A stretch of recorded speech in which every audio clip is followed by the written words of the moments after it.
స్వచ్ఛత అంటే నందిని. నందిని పాలు మరియు పెరుగు. Welcome to our channel. ఈరోజు మనతో పాటు రమ్మగారు ఉన్నారు. నమస్తే రమ్మగారు. నమస్తే జయ. రమ్మగారు, జీవితంలో ముందుకు వెళ్ళాలి, ముందుకు సాగుతూ ఉండాలి. ఆ తూకి ఎంత దీర్ఘం పెట్టాలి? ఎక్కడో ఒక చోట తూ అనేది ఆగుతుంది కదా, ఆపకుండా వెళ్ళటం కరెక్టా, లేకుంటే ఒక చోట మనం పులి స్టాప్ పెట్టాల్సిందేనంటారా? జీవితంలో ముందుకెళ్ళటం అంటే ఊరికే ముందుకెళ్ళిపోవడం కాదు, అసలు జీవితం అంటే ఏమిటో తెలుసుకోవాలి ముందు మనం. ఖచ్చితంగా కదా. జీవితం అంటే ఏమిటి, దీనికి ఎక్కడ మొదలు ఎక్కడ ఎండ్ అనేది తెలుసుకోవాలి. జీవితంలో ముందుకు పోవటం అనేది మనం మెటీరియలిస్టిక్ థింగ్స్లో తీసుకోకూడదు జయ. ఒక పారమార్థికమైన అర్థం ఉంది అందులో. రామకృష్ణ పరమహంస చెప్పిన కథ ఒకటి చెప్తాం చూడు. ఇదే దీని పాయింట్, ఇంకా వేరే దీని మీద డిస్కషన్ లేదు. కథ వింటే మనకు అర్థమైపోవాలన్నమాట. పూర్వం అట కట్టెలు కొట్టుకునేవాడు ఉండేవాడు. కట్టెలు కొట్టుకుని ఏం చేస్తారు, అడవికి వెళ్ళి అక్కడ ఏం డబ్బులు ఇవ్వక్కర్లా, శక్తి అనుసారం మనకు ఎంత ఓపిక ఉంటే అన్ని కట్టెలు కొట్టుకోవటం, ఎంత మొయ్యగలమో అన్ని కట్టెలు కొట్టుకుని ఊళ్ళోకి తెచ్చి అమ్మడైనని అమ్మడవటం. ఓ 2 పొయ్యిలు ఉంచుకుంటే తమ ఇంట్లో పొయ్యిలోకి, అప్పుడు గ్యాసులు లేవు కదా, 2 పొయ్యిలు చితుకులతో పాటు 2 కట్టెపేడు పెట్టుకుని అన్నం వండుకోవచ్చు. ఈ అమ్మిన కట్టెలతోటి ఈ బియ్యము పప్పు ఏదో కొనుక్కునేవాళ్ళు. అప్పట్లో అసలు జీవితాలు సింపుల్గా ఉండేవి. కట్టెలు కొట్టుకునే వాళ్ళు కూడా బతికేసే రోజులు అవి. ఇప్పుడు ఖర్చులు ఎక్కువైపోయినాయి కదా, ఈ కట్టెలు కొట్టుకుంటూ ఉండేవాడు. అయితే రోజు ఒక అడవికి వెళ్ళేవాడు. ఓ రోజు ఒక సాధువు ఎదురొచ్చాడట అతనికి. ముందుకు పోనాయనా అని చెప్పాడు. విన్నాడు, ఓ దండం పెట్టాడు. వాళ్ళ తన అలవాటు ప్రకారం కట్టెలు కొట్టుకున్నాడు, ఇంటికి వచ్చేసాడు. అయితే ఇంటికి వచ్చా కూడా ఇతనికి ఆ సాధువు చెప్పిన మాట గుర్తొస్తుంది. ముందుకు సాగమన్నాడు ఆయన, ముందుకు వెళ్ళు అని చెప్పాడు. ఎందుకు ముందుకు వెళ్ళమన్నాడు? పర్నాడు ఏం చేశాట, ఈ కట్టెలు ఎక్కడ కొడుతున్నాడో అక్కడి నుంచి బాగా ముందుకు వెళ్ళాట. గంధపు చెట్లు ఉన్నాయట అక్కడ. హాహాహా, సాధువు ఎంత గొప్పగా చెప్పాడు అని చెప్పేసి గంధపు చెక్కలు దొరికినన్ని గంధపు కట్టెలు కొట్టుకొచ్చి చక్కగా మంచి రేటుకి అమ్ముకున్నాడు. బాగా డబ్బులు వచ్చింది. ఆ సాధువు ముందుకెళ్ళమన్న మాట అతన్ని వెంటాడుతూ ఉండేది. గంధపు చెక్కలతో ఆగల. గంధపు చెక్కలు కొట్టి ఇవాళ కొడితే 15 రోజులకు సరిపోతుంది ఆ తిండి. మామూలు చెక్కలు అయితే ఒక రోజుకే వస్తుంది అన్నం. గంధపు చెక్క కొట్టితే ఏముంది, బట్ చాలా డబ్బు వస్తుంది కదా. సరే, కొద్ది రోజులు నెల గడిచింది, మళ్ళీ వెళ్ళాడు. ఆయన ఇంకా ముందుకెళ్ళమన్నాడు. ముందుకు సాగు అన్నాడు. ఇంత ముందుకే అని చెప్పలేదు కదా, ఇంకా ముందుకెళ్ళాట. అక్కడ ఒక నదీ తీరంలోకి చేరాడు. ఆ నదీ తీరంలో వెండి గని ఒకటి కనపడింది అతనికి. తవ్వితే వెండి వస్తుంది. తవ్వగలిగినంత తవ్వి మోసుకొచ్చేసరికల్లా చాలా బాగుంది. ఇంటికి వచ్చాడు, అదంతా అమ్ముకున్నాడు, ధనవంతుడు అయ్యాడు బాగా. అయినా కూడా సాధువు ముందుకెళ్ళమన్న మాటే గుర్తొస్తూ ఉండేది. ఇంకా ముందుకెళ్ళి చూద్దాం, కొంత దూరం వచ్చాం, కట్టెల నుంచి గంధపు చెక్కలు వచ్చినాయి, దాని నుంచి వెండి గని వచ్చింది. ఈసారి నదిలోకి దిగాడట. నది దాటగానే బంగారపు గని కనపడిందట.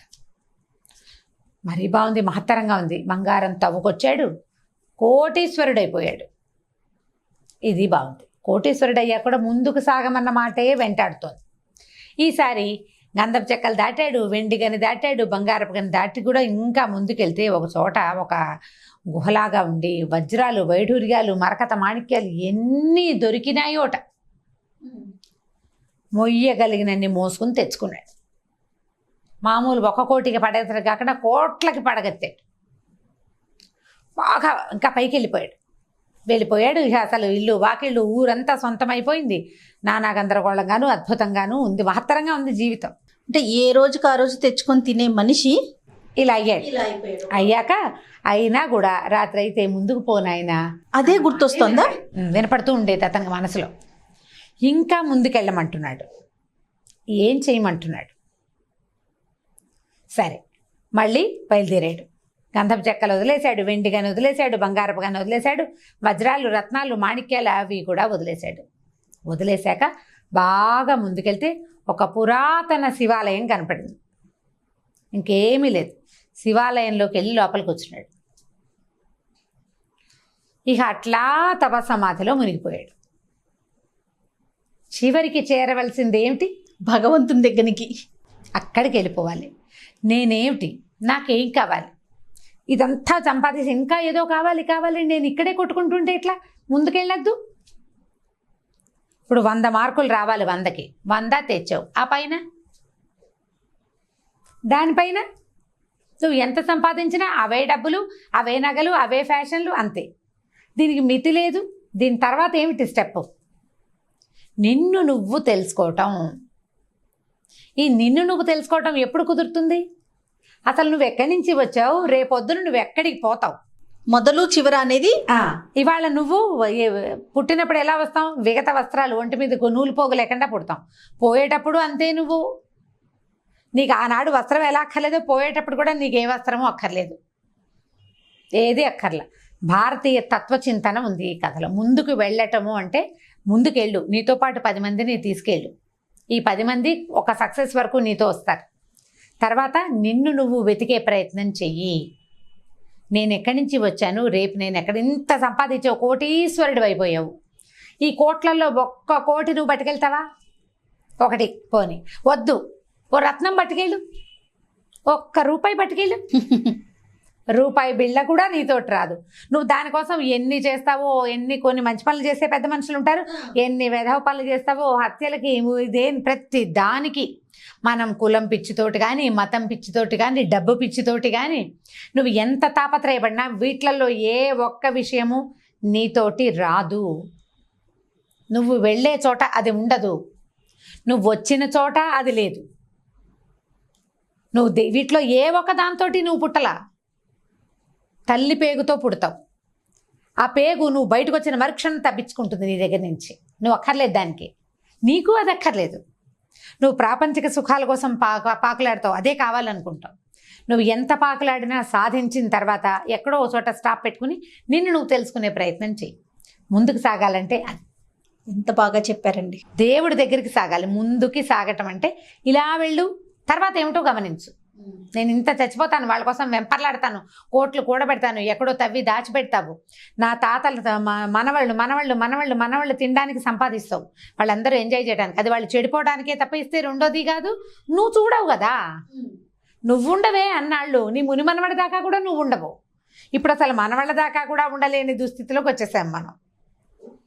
దశరథ మహారాజు 60,000 సంవత్సరాల వయసు వచ్చాక రాముల వారు పుట్టేట. 60,000 సంవత్సరాల వయసు వృద్ధాప్యంలో కుమారులు పుట్టారు. పిల్లాడు పుట్టిన 25 ఏళ్ళు రాకుండానే పోయారు ఆయన. అవి 60 ఏళ్ళవి ఏమిటి, వ్యామోహంతో, పుత్ర వ్యామోహంతో పోయారు. ఈ పిచ్చి తగ్గించుకుని జీవితంలో ముందుకెళ్లే ప్రయత్నం చేయమని రామకృష్ణ పరమహంస చెప్పిన కథలు బాగుంటాయి జయ. వీలు వెంబడి అప్పుడప్పుడు 2-3 కథలు చొప్పున చెప్పారు. చాలా చిన్న కథ, బట్ దీంట్లో ఉన్న అర్థం ఆలోచిస్తే చాలా పెద్దది. ఇది ఇప్పుడు నేను ఇంత విడమర్చి చెప్పాను. నిన్ను నువ్వు ప్రశ్నించుకో. నీకు నువ్వు ఏంటి నాకు ఈ తాపత్రయం, ఎందుకు ఇంత పిచ్చా నాకు? తెల్లారితే ఏం లేదు, ఇప్పుడు హైరాన్ పడతాం. సాయంత్రం అయితే రాత్రి అవుతుంది, రాత్రి అయితే తెల్లారిపోతుంది.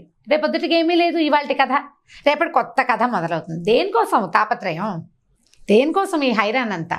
ఉండాలి కానీ దానికి ఒక ఫుల్ స్టాప్ అనేది ఉండాలి కదా. స్టాప్, ఫస్ట్ కామా ఉండాలి, తర్వాత ఫుల్ స్టాప్ ఉండాలి. చాలా బాగుంది రమ్మగారు, సూపర్, అద్భుతం. బహుశా పెద్దవాళ్ళకి ఇది అదే మనందరికీ. నమస్తే రమ్మగారు. నమస్తే. ఈ వీడియో కనుక మీకు నచ్చినట్లయితే లైక్ చేయండి, షేర్ చేయండి. మరిన్ని వీడియోస్ కోసం మా ఛానల్ని సబ్స్క్రైబ్ చేసుకోండి.